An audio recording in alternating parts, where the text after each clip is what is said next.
welcome to this and we are going to be reading a story. But first we're going to be reading the Bible, and then you're going to do this episode, and then you're going to be reading Little Women. Did I do it right? Kind of. Sure.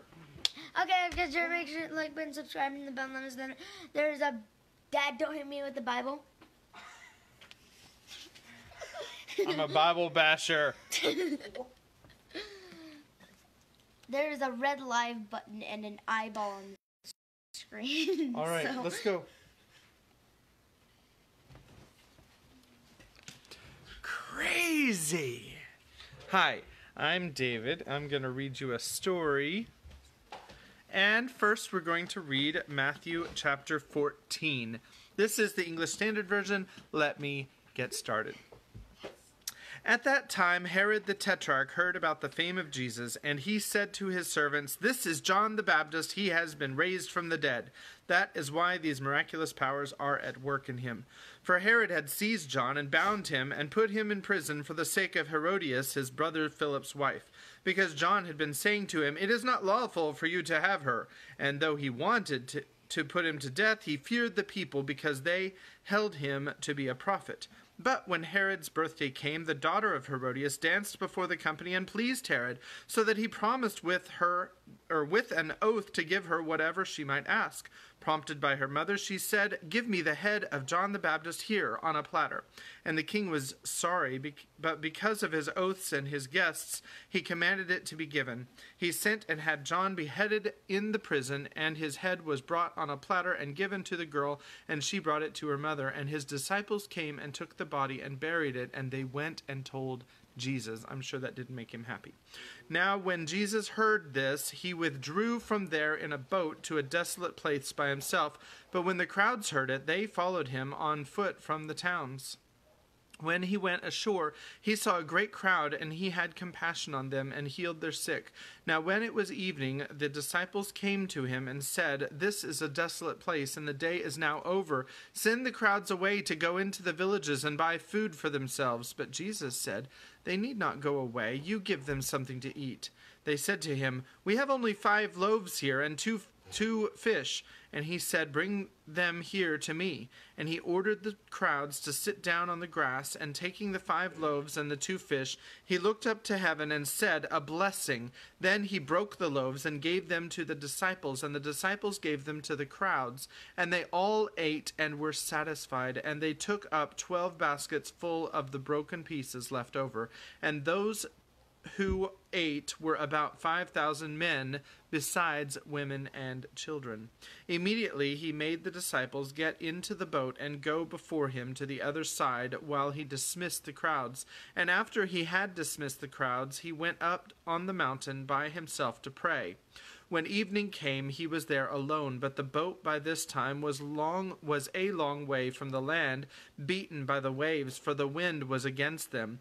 And in the 4th watch of the night he came to them, walking on the sea. But when the disciples saw him walking on the sea, they were terrified and said, "It is a ghost!" And they cried out in fear. But immediately Jesus spoke to them, saying, "Take heart, it is I. Do not be afraid." And Peter answered him, "Lord, if it is you, command me to come to you on the water." He said, "Come." So Peter got out of the boat and walked on the water and came to Jesus.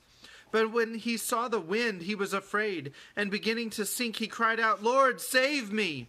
Jesus immediately reached out his hand and took hold of him, saying to him, "O you of little faith, why did you doubt?"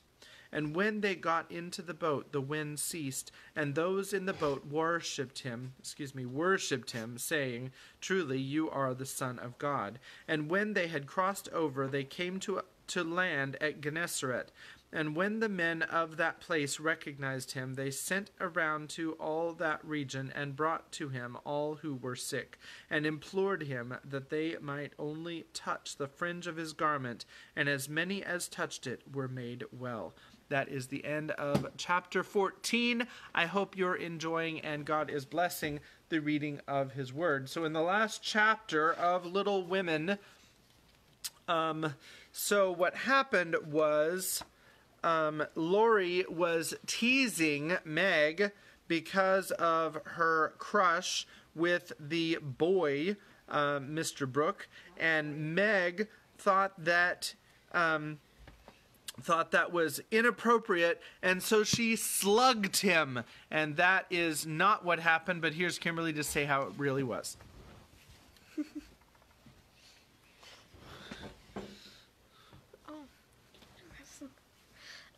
So what actually happened was he sent a letter, and he said that it was from, Mr. Brooke. Yeah, Mr. Brooke. And it was like a love letter and everything. And then she sent back to him, and then, apparently he sent it back saying that it was Jo and her teasing antics and pranking stuff, and she believed it. So what happened was Meg went over to Jo, and Jo. John. No, Jo. Who's Jo? The sister. Oh, Jo, the sister. Right. Dad! Sorry. I'll be quiet now.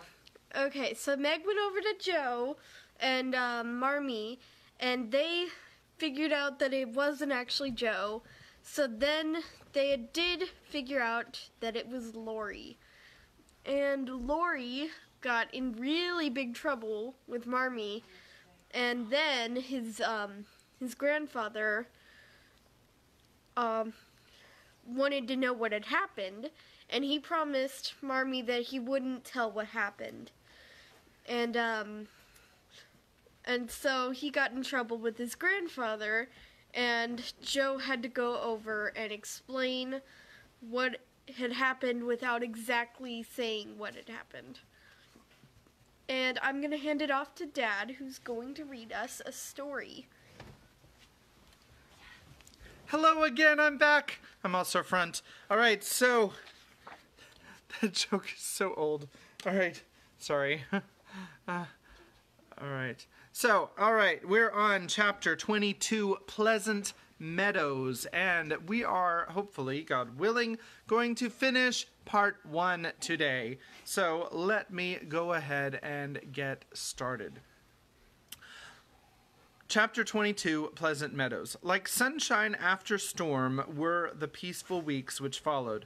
The invalids improved rapidly, and Mr. March began to talk of returning early in the new year.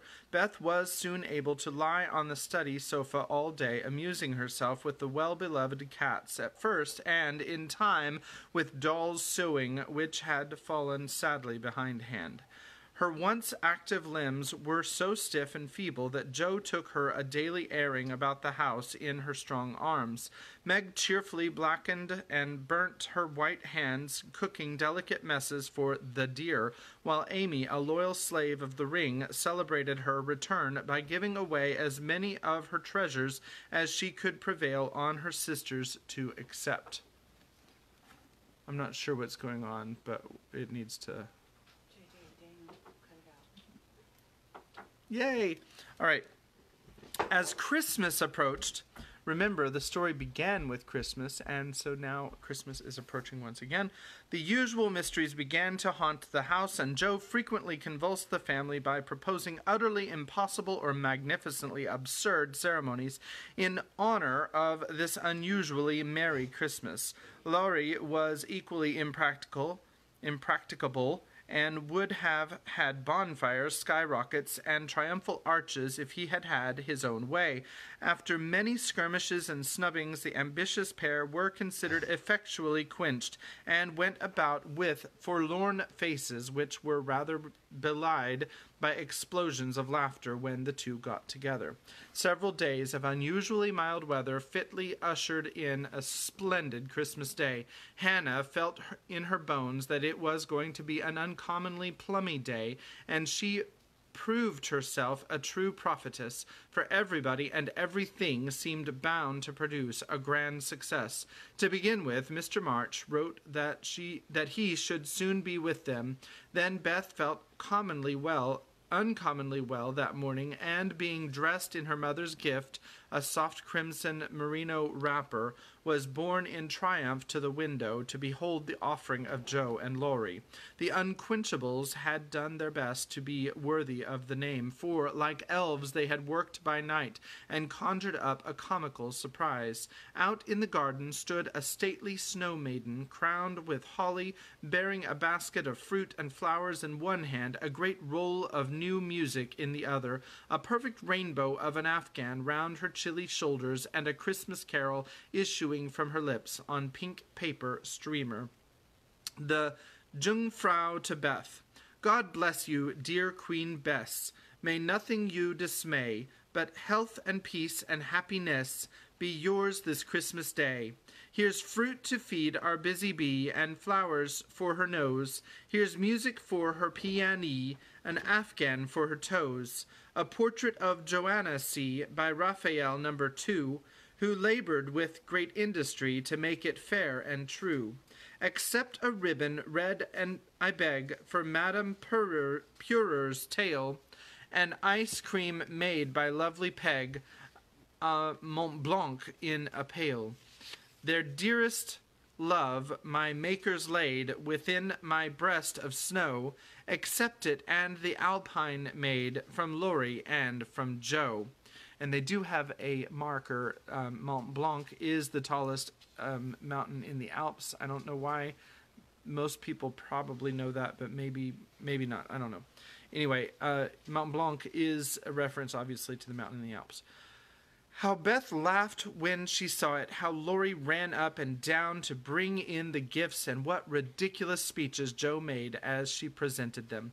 I am so full of happiness that if Father was only here, I couldn't hold one drop more, said Beth, quite sighing with contentment as Joe carried her off to the study to rest after the excitement and to refresh herself with some of the delicious grapes the Jungfrau had sent her. So am I, added Joe, slapping the pocket wherein reposed the long-desired Undine and Sintram. I'm sure I am, echoed Amy, poring over the engraved copy of Madonna and Child which her mother had given her in pretty frame. Of course I am, cried Meg, smoothing the silvery folds of her first silk dress, for Mr. Lawrence had insisted on giving it. How can I be otherwise, said Mrs. March gratefully, as her eyes went from her husband's letter to Beth's smiling face, and her hand caressed the brooch made of gray and golden, chestnut and dark brown hair which the girls had just fastened on her breast. Now and then in this work-a-day world things do happen in the delightful storybook fashion, and what a comfort that is. Half an hour after everyone had said they were so happy they could only hold one drop more, the drop came. Laurie opened the parlor door and popped his head in very quietly. He just might as well have turned a somersault and uttered an Indian war whoop, for his face was so full of suppressed excitement and his voice so treacherously joyful that everyone jumped up, though he only said in a queer, breathless voice, "Here's another Christmas present for the March family." Before the words were well out of his mouth, he was whisked away somehow, and in his place appeared a tall man, muffled up to the eyes, leaning on the arm of another tall man, who tried to say something and couldn't. Of course, there was a general stampede, and for several minutes everybody seemed to lose their wits, for the strangest things were done, and no one said a word. Mr. March became invisible in the embrace of 4 pairs of loving arms. Jo disgraced herself by nearly fainting away, and had to be doctored by Laurie in the china closet. Mr. Brooke kissed Meg entirely by mistake, as he somewhat incoherently explained, and Amy the dignified tumbled over a stool, and never stopping to get up, hugged and cried over her father's boots in the most touching manner. Mrs. March was the first to recover herself, and held up her hand with a warning, "Hush, remember Beth." But it was too late. The study door flew open. the little red wrapper appeared on the threshold. Joy put strength into the feeble limbs, and Beth ran straight into her father's arms. Never mind what happened just after that, for the full hearts overflowed, washing away the bitterness of the past and leaving only the sweetness of the present. It was not at all romantic, but a hearty laugh set everybody straight again, for Hannah was discovered behind the door sobbing over the fat turkey, which she had forgotten to put down when she rushed up from the kitchen. And as the laugh subsided, Mrs. March began to thank Mr. Brooke for his faithful care of her husband, at which Mr. Brooke suddenly remembered that Mr. March needed rest, and, seizing Laurie, he precipitately retired. Then the two invalids were ordered to repose, which they did, by both sitting in one big chair and talking hard. Mr. March told how he had longed to surprise them, and how, when the fine weather came, he had been allowed by his doctor to take advantage of it, how devoted Brooke had been, and how he was altogether a most estimable and upright young man. Why, Mr. March paused a minute just there, and, after a glance at Meg, who was violently poking at the fire, looked at his wife with an inquiring lift of the eyebrows. I leave you to imagine, also, why Mrs. March gently nodded her head and asked, rather abruptly, if he wouldn't have something to eat. Jo saw and understood the look, and she stalked grimly away to get wine and beef tea, muttering to herself as she slammed the door, "I hate estimable young men with brown eyes." There never was such a Christmas dinner as they had that day. The fat turkey was a sight to behold when Hannah sent him up, stuffed, browned, and decorated. So was the plum pudding, which quite melted in one's mouth, likewise the jellies, in which Amy revelled like a fly in a honey-pot. Everything turned out well, which was a mercy, Hannah said, for my mind was that flustered. Mum, that's it. Miracle. It's a miracle, but it's misspelled because it's her accent. I didn't roast the pudding and stuff the turkey with raisins, let alone billing of it in a cloth. Mr. Lawrence and his grandson dined with them, also Mr. Brooke, at whom Jo glowered darkly. To Laurie's infinite amusement.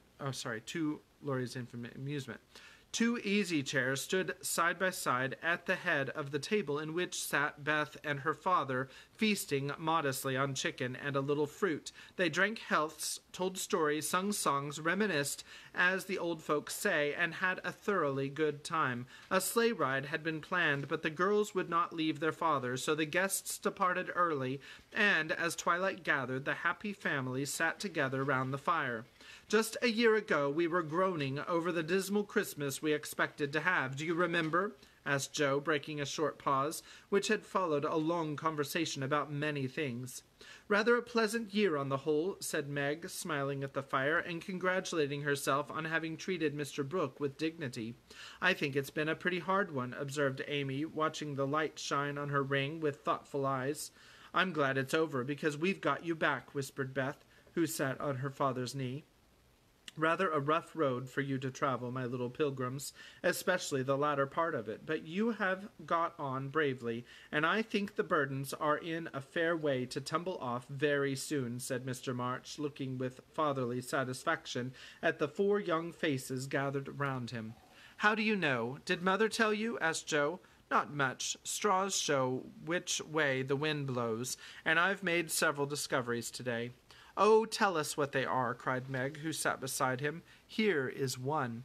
And, taking up the hand which lay on the arm of his chair, he pointed to the roughened forefinger, a burn on the back, and two or three little hard spots on the palm.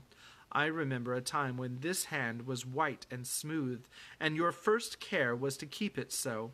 It was very pretty then, but to me it is much prettier now, for in these seeming blemishes I read a little history. A burnt offering has been made of vanity. This hardened palm has earned something better than blisters, and I'm sure the sewing done by these little pricked fingers will last a long time. So much goodwill went into the stitches. Meg, my dear, I value the womanly skill which keeps home happy more than white hands or fashionable accomplishments. I'm proud to shake this good, industrious little hand, and hope I shall not soon be asked to give it away. If Meg had wanted a reward for hours of patient labor, she received it in the hearty pressure of her father's hand and the approving smile he gave her. What about Jo? Please say something nice, for she has tried so hard and been so very, very good to me, said Beth in her father's ear. He laughed and looked across at the tall girl who sat opposite with an unusually mild expression in her brown face. In spite of the curly crop, I don't see the son Jo whom I left a year ago, said Mr. March. I see a young lady who pins her collar straight, laces her boots neatly, and neither whistles, talks slang, nor lies on the rug as she used to do. Her face is rather thin and pale just now, with watching and anxiety, but I like to look at it, for it has grown gentler, and her voice is lower. She doesn't bounce, but moves quietly, and takes care of a certain little person in a motherly way, which delights me. I rather miss my wild girl, but if I get a strong, helpful, tender-hearted woman in her place, I shall feel quite satisfied. I don't know whether the shearing sobered our black sheep, but I do know that in all Washington I couldn't find anything beautiful enough to be bought with the $25 which my good girl sent me. Jo's keen eyes were rather dim for a minute, and her thin face grew rosy in the firelight as she received her father's praise, feeling that she did deserve a portion of it. Now, Beth, said Amy, longing for her turn, but ready to wait, there's so little of her I'm afraid to say much, for fear she will slip away altogether, though she is not so shy as she used to be, began their father cheerfully, but recollecting how nearly he had lost her, he held her close, saying tenderly, with her cheek against his own, I've got you safe, my Beth, and I'll keep you so, please God. After a minute's silence, he looked down at Amy, who sat on the cricket at his feet, and said, with a caress of the shining hair, I observed that Amy took drumsticks at dinner, ran errands for her mother all the afternoon, gave Meg her place tonight, and has waited on everyone with patience and good humor. I also observe that she does not fret much, nor prink at the glass, and has not even mentioned a very pretty ring which she wears, so I conclude that she has learned to think of other people more, and of herself less, and has decided to try and mold her character as carefully as she molds her little clay figures. I am glad of this, for though I should be very proud of a graceful statue made by her, I shall be infinitely prouder of a loving daughter with a talent for making life beautiful to herself and others. What are you thinking of, Beth? Asked Jo when Amy had thanked her father and told about her ring.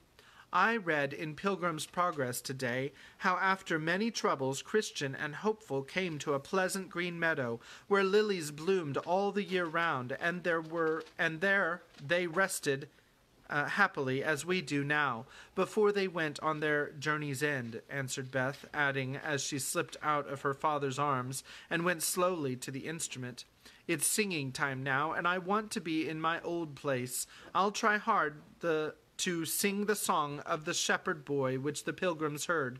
I made the music for father because he likes the verses. So sitting at the dear little piano, Beth softly touched the keys, and in the sweet voice they had never thought to hear again, sung to her own accompaniment the quaint hymn, which was a singularly fitting song for her. He that is down need fear no fall, he that is low no pride. He that is humble shall have God to be his guide. I am content with what I have, little be it or much, and Lord, contentment still I crave, because thou savest such. Fullness to them a burden is that go on pilgrimage. Here little and hereafter bliss is blessed from age to age. And that's the end of chapter 22. So let's go back real quickly and look at the pictures. I know there were a couple. Here is Mr. March sitting with his daughters. A drawing. Sorry, I'm not holding it very still. back and front and sides and tops and bottoms. Okay. This is a May Alcott illustration for Little Women. Beth runs to greet her long-absent father.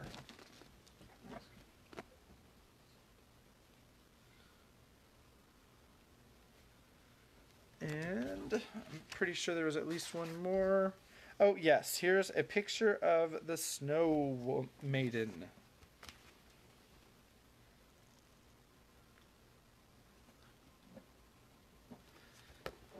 And that might be it. Yes.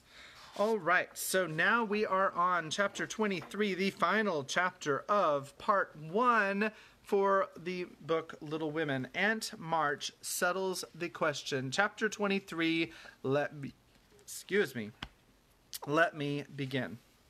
Like bees swarming after their queen, mother and daughters hovered about Mr. March the next day, neglecting everything to look at, wait upon, and listen to the new invalid who was in a fair way to be killed by kindness. As he sat propped up in the big chair by Beth's sofa, with the other three close by, and Hannah popping in her head now and then to peek at the dear man, nothing seemed needed to complete their happiness. But something was needed, and the elder ones felt it, though none confessed the fact. Mr. and Mrs. March looked at one another with an anxious expression as their eyes followed Meg. Jo had sudden fits of sobriety, and was seen to shake her fist at Mr. Brooks' umbrella, which had been left in the hall. Meg was absent-minded, shy, and silent, started when the bell rang, and colored when John's name was mentioned. Amy said everyone seemed waiting for something and couldn't settle down, which was queer since father was safe at home, and Beth innocently wondered why their neighbors didn't run over as usual. I'm going to reset just a second. And I can move this a little closer too. Sorry about that. Laurie went by in the afternoon, and seeing Meg at the window seemed suddenly possessed with a melodramatic fit, for he fell down upon one knee in the snow, beat his breast, tore his hair, and clasped his hands imploringly, as if begging some boon. And when Meg told him, because it said begging in my brain, and when Meg told him to behave himself and go away, he wrung imaginary tears out of his handkerchief and staggered round the corner as if in utter despair.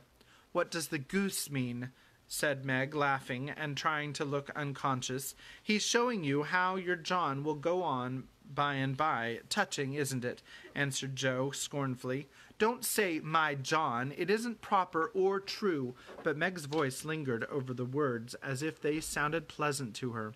"Please don't plague me, Jo. I've told you I don't care much about him, and there isn't to be anything said, but we are all to be friendly and go on as before." "We can't, for something has been said, and Laurie's mischief has spoilt you for me. I see it, and so does Mother. You are not like your old self a bit, and seem ever so far away from me. I don't mean to plague you, and will bear it like a man, but I do wish it was all settled. I hate to wait, so if you mean ever to do it, please... Sorry, it doesn't say please. Make haste and have it over quick," said Jo pettishly. I can't say or do anything till he speaks, and he won't, because father said I was too young," began Meg, bending over her work with a queer little smile, which suggested that she did not quite agree with her father on that point. "If he did speak, you wouldn't know what to say."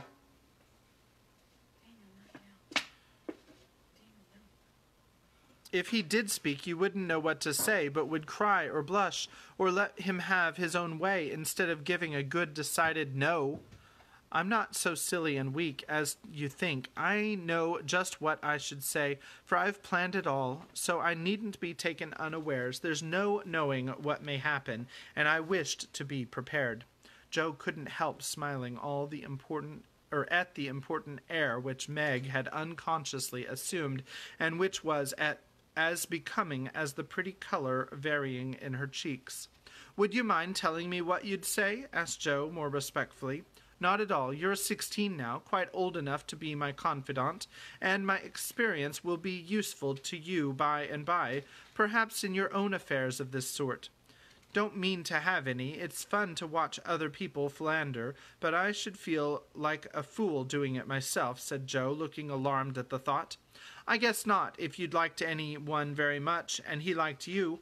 Meg spoke as if to herself, and glanced out at the lane where she had often seen lovers walking together in the summer twilight.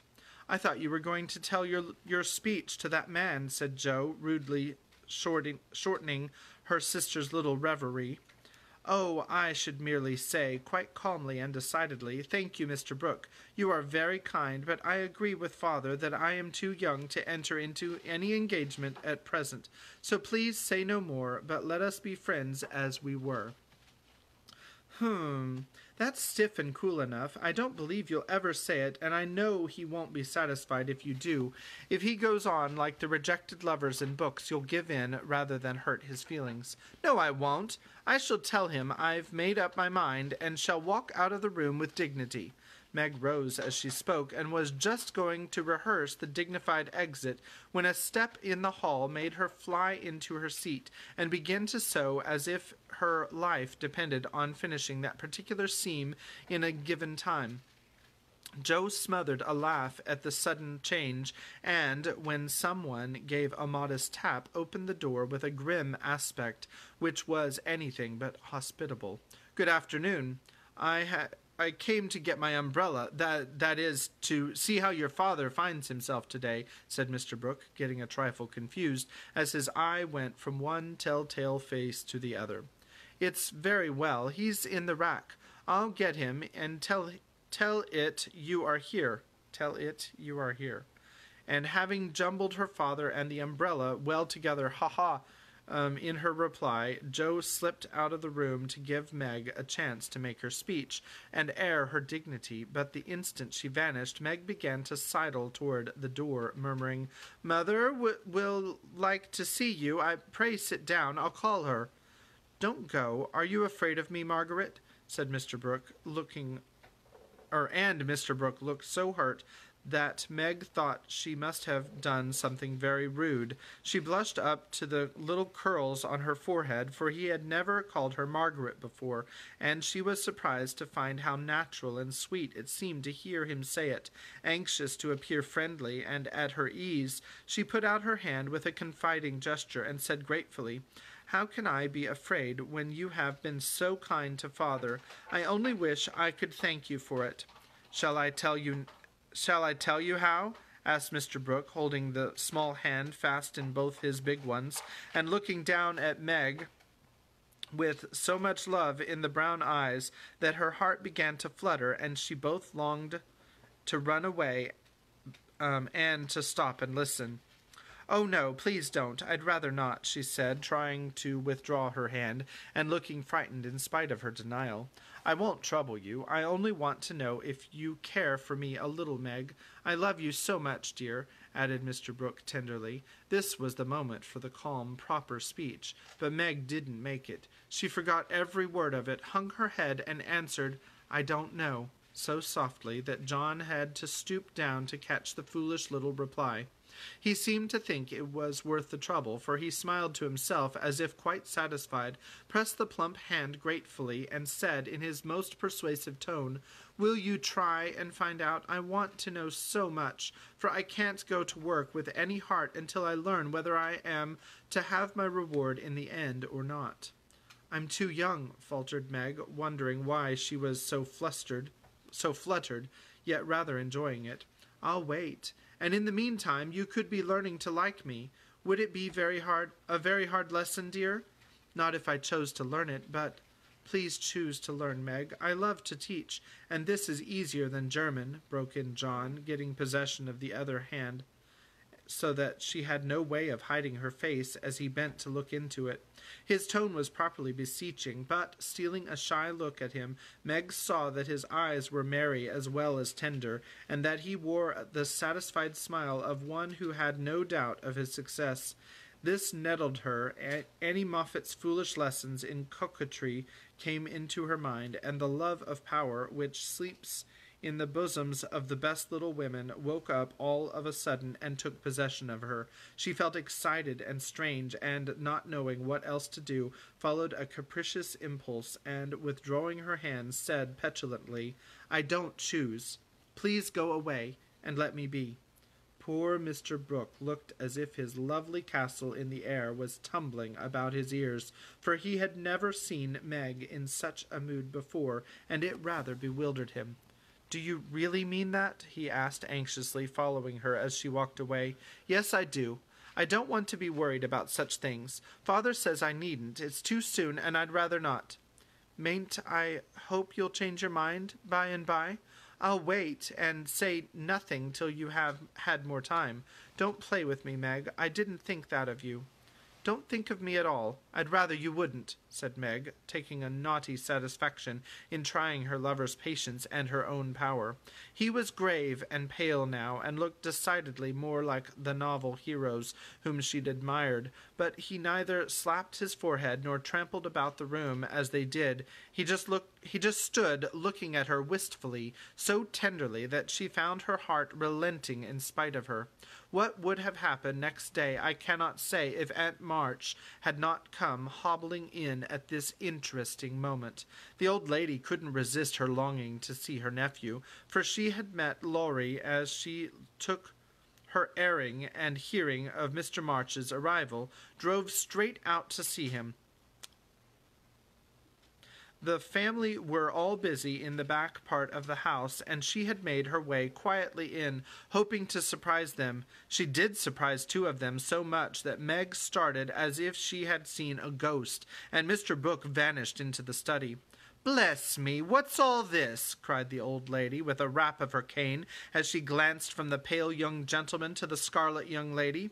"It's father's friend. I'm so surprised to see you," stammered Meg, feeling that she was in for a lecture now.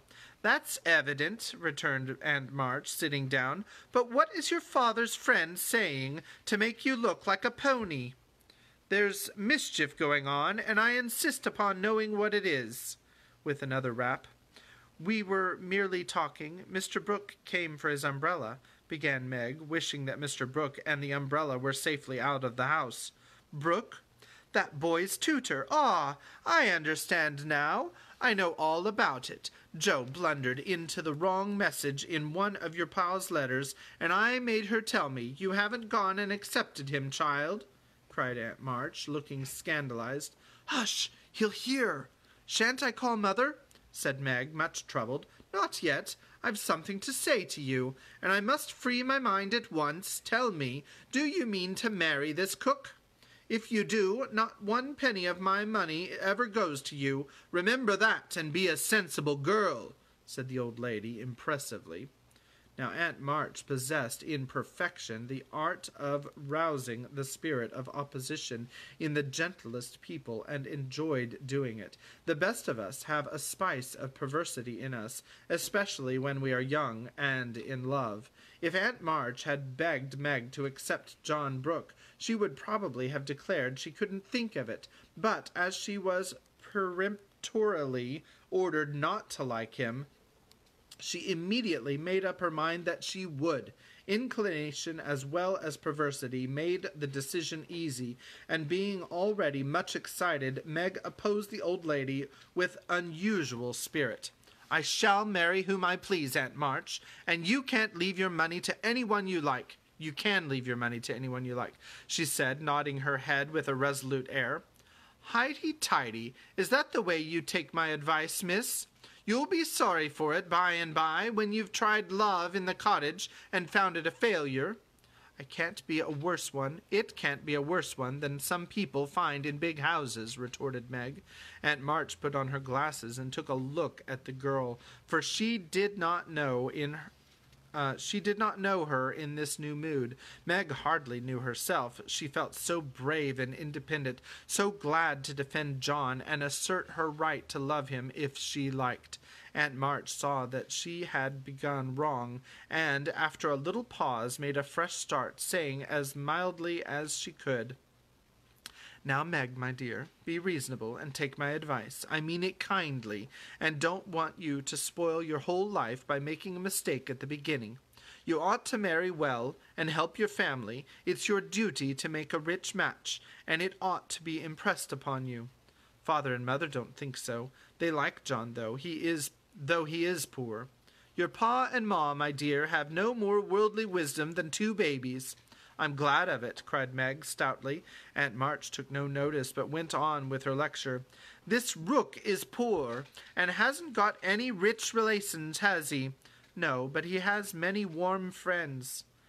You can't live on friends. Try it, and see how cool they'll grow. He hasn't any business, has he? Not yet. Mr. Lawrence is going to help him. That won't last long. James Lawrence is a crotchety old fellow, and not to be depended on. So you intend to marry a man without money, position, or business, and go on working harder than you do now, when you might be comfortable all your days by minding me and doing better? I thought you had more sense, Meg. I couldn't do better if I waited half my life. John is good and wise. He's got heaps of talent. He's willing to work and sure to get on. He's so energetic and brave. Everyone likes and respects him, and I'm proud to think he cares for me, though I'm so poor and young and silly, said Meg, looking prettier than ever in her earnestness.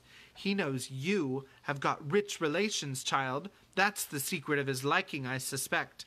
Aunt March, how dare you say such a thing? John is above such meanness, and I won't listen to you a minute if you talk so, cried Meg indignantly, forgetting everything but the injustice of the old lady's suspicions. My John wouldn't marry for money any more than I would. We are willing to work, and we mean to wait. I'm not afraid of being poor, for I've been happy so far, and I know I shall be with him, because he loves me, and I— Meg stopped there, remembering all of a sudden that she hadn't made up her mind, that she had told her John to go away, and that he might be overhearing her inconsistent remarks. Aunt March was very angry, for she had set her heart on having her pretty niece make a fine match, and something in the girl's happy young face had made the lonely old woman feel both sad and sour. Well, I wash my hands of the whole affair. You are a wilful child, and you've lost more than you know by this piece of folly. No, I won't stop. I'm disappointed in you, and haven't spirits to see your pa now. Don't expect anything from me when you are married. Your Mr. Book's friends must take care of you. I'm done with you forever. It does actually say Mr. Book there, but I'm pretty sure it means Mr. Brooke. And slamming the door in Meg's face, Aunt March drove off in high dudgeon. She seemed to take all the girl's courage with her, for, when left alone, Meg stood a moment undecided whether to laugh or cry. Before she could make up her mind, she was taken possession of by Mr. Brooke, who said, all in one breath, I couldn't help hearing, Meg. Thank you for defending me, and Aunt March for proving that you do care for me a little bit. I didn't know how much till she abused you, began Meg, and I needn't go away, but may I stay and be happy? May I, dear? Here was another fine chance to make the crushing speech and the stately exit, but Meg never thought of doing either, and disgraced herself forever in Joe's eyes by meekly whispering, Yes, John, and hiding her face on Mr. Brooke's waistcoat. 15 minutes after Aunt March's departure, Joe came softly downstairs, paused an instant at the parlor door, and, hearing no sound within, nodded and smiled with a satisfied expression, saying to herself, She has sent him away as we planned, and that affair is settled. I'll go and hear the fun, and have a good laugh over it. But poor Joe never got her laugh, for she was transfixed upon the threshold by a spectacle which held her there, staring, with her mouth nearly as wide open as her eyes, going in to exult over a fallen enemy, and to praise a strong-minded sister for the banishment of an objectionable lover. It certainly was a shock to behold the aforesaid enemy serenely sitting on the sofa, with the strong-minded sister enthroned upon his knee, and wearing an expression of the most abject submission. Jo gave a sort of gasp, as if a cold shower bath had suddenly fallen upon her, for such an unexpected turning of the tables actually took her breath away. At the odd sound the lovers turned and saw her. Meg jumped up, looking both proud and shy, but that man, as Jo called him, actually laughed and said coolly as he kissed the astonished newcomer, "Sister Jo, congratulate us." That was adding insult to injury. It was altogether too much, and making some wild demonstration with her hands, Jo vanished without a word. Rushing upstairs, she startled the invalids by exclaiming tragically as she burst into the room, "Oh, do somebody go down quick! John Brooke is acting dreadfully, and Meg likes it!" Mr. and Mrs. March left the room with speed, and casting herself upon the bed, Jo cried and scolded tempestuously as she told the awful news to Beth and Amy. The little girls, however, considered it a most agreeable and interesting event, and Jo got little comfort from them, so she went up to her refuge in the garret, and confided her troubles to the rats. Nobody ever knew what went on in the parlor that afternoon, but a great deal of talking was done, and quiet Mr. Brooke astonished his friends by the eloquence and spirit with which he pleaded his suit, told his plans, and persuaded them to arrange everything just as he wanted it. The tea bell rang before he had finished describing the paradise which he meant to earn for Meg, and he proudly took her in to supper, both looking so happy that Jo hadn't the heart to be jealous or dismal.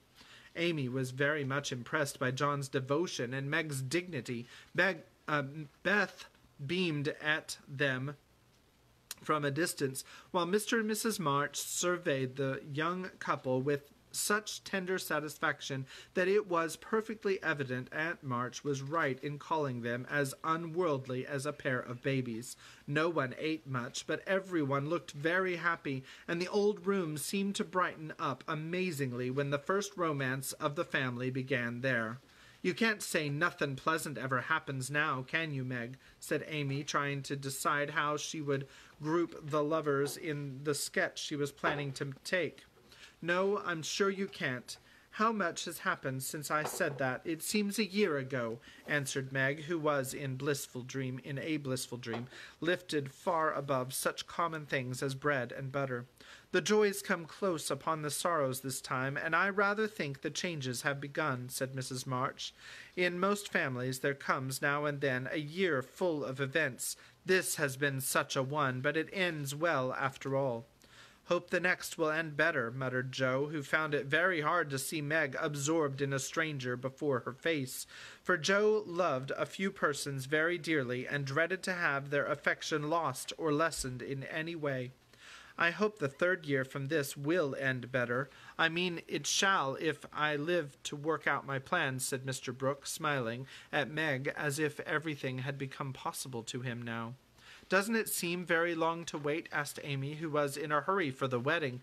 "I've got so much to learn before I shall be ready. It seems a short time to me," answered Meg, with a sweet gravity in her face, never seen there before. "You have only to wait.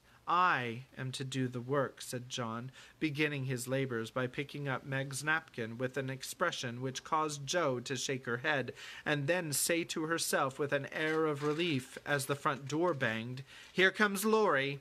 Now we shall have a little sensible conversation." But Jo was mistaken, for Laurie came prancing in, overflowing with spirits, bearing a great bridal-looking bouquet for Mrs. John Brooke, and evidently laboring under the delusion that the whole affair had been brought about by his excellent management. I knew Brooke would have it all his own way. He always does, for when he makes up his mind to accomplish anything, it's done though the sky falls," said Laurie when he had presented his offering and his congratulations. "Much obliged for that recommendation. I take it as a good omen for the future, and invite you to my wedding on the spot," answered Mr. Brooke, who felt at peace with all mankind, even his mischievous pupil. I'll come if I'm at the ends of the earth, for the sight of Joe's face alone on that occasion would be worth a long journey. You don't look festive, ma'am. What's the matter? Asked Laurie, following her into a corner of the parlor, whither all had adjourned to greet Mr. Lawrence. I don't approve of the match, but I've made up my mind to bear it, and shall not say a word against it, said Joe solemnly. You can't know how hard it is for me to give up Meg, she continued, with a little quiver in her voice. You don't give her up. You only go halves, said Laurie, consolingly. It never can be the same again. I've lost my dearest friend, sighed Joe. You've got me, anyhow. I'm not good for much, I know, but I'll stand by you, Joe, all the days of my life. Upon my word I will, said Laurie, and he meant what he said.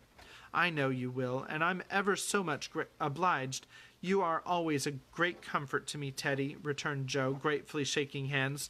Well, now, don't be dismal. There's a good fellow. It's all right, you see. Meg is happy. Brooke will fly round and get settled immediately. Grandpa will attend to him, and it will be very jolly to see Meg in her own little house. We'll have capital times after she is gone, for I shall be through college before long, and then we'll be abroad, or some nice trip or other. Wouldn't that console you? I rather think it would, but there's no knowing what may happen in 3 years, said Joe, thoughtfully. That's true. Don't you wish you could take a look forward and see where we shall all be then? I do, returned Laurie. I think not, for I might see something sad, and everyone looks so happy now. I don't believe they could be much improved, and Joe's eyes went slowly round the room, brightening as they looked, for the prospect was a pleasant one. Father and mother sat together quietly reliving the first chapter of the romance which for them began some 20 years ago. Amy was drawing the lovers who sat apart in a beautiful world of their own, the light of which touched their faces with a grace the little artist could not copy. Beth lay on her sofa talking cheerily with her old friend, who held her little hand as if he felt that it possessed the power to lead him along the peaceful ways she walked. Joe lounged in her favorite low seat with the grave, quiet look which best became her, and Laurie, leaning on the back of her chair, his chin on a level with her curly head, smiled with his friendliest aspect, and nodded at her in the long glass which reflected them both. So grouped, the curtain falls upon Meg, Joe, Beth, and Amy. Whether it ever rises again depends upon the reception given to the first act of the domestic drama called Little Women, and evidently the act was received well enough to have a part second, and that is what we will start next time. I know this is backwards, but that's what we will start next time, is the part second. And so let's go really quickly and do the pictures. Here's an owl. I don't know where the owl fits into the story, but there's a picture of one. And maybe the owl is the narrator. That's a very possible thing. Here is Meg and Aunt March talking to each other. Da, da, da, da, da. Here they are. And that might be all the pictures. Oh, there's one more. This is Meg and John sharing a happy moment in the 2005 musical. There's a 2005 musical. All right. So that is the end of part 1 for Little Women. I hope that you're enjoying the story. As I said, we will continue with part 2 next time. And I hope that you tune in and join us, and we will see you then. God bless. Have a good night.